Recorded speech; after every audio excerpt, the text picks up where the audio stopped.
Merci, Madame la Présidente, Monsieur le rapporteur, cher Patrick et chers collègues. La France est en pointe de l'actionnariat salarié en Europe. C'est 2,6 millions de nos concitoyens qui sont actionnaires salariés et les entreprises françaises représentent 40% des actionnaires salariés européens.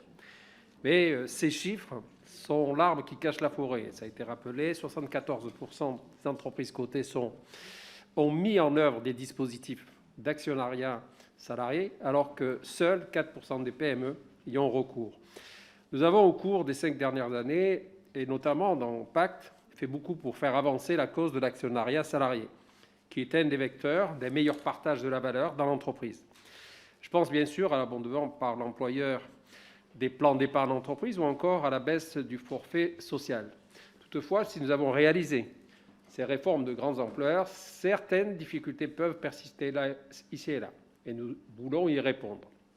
Le présent texte de notre président de groupe souhaite remédier à certaines difficultés qui peuvent apparaître entre, d'une part, certaines exigences du pacte du Treuil et d'autre part, le développement de l'actionnariat salarié par l'intermédiaire d'une holding disposant de participation dans l'entreprise objet du pacte.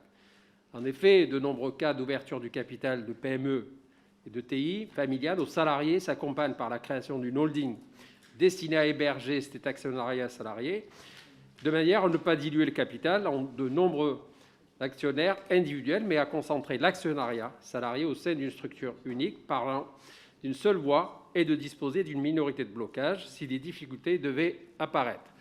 Dans des cas rares, le niveau supplémentaire d'interposition peut entraîner, si le Dutreil est déjà engagé, à la rupture d'un engagement de conservation en cas d'apport par une holding personnelle du donataire, notamment dans le cas des LBO.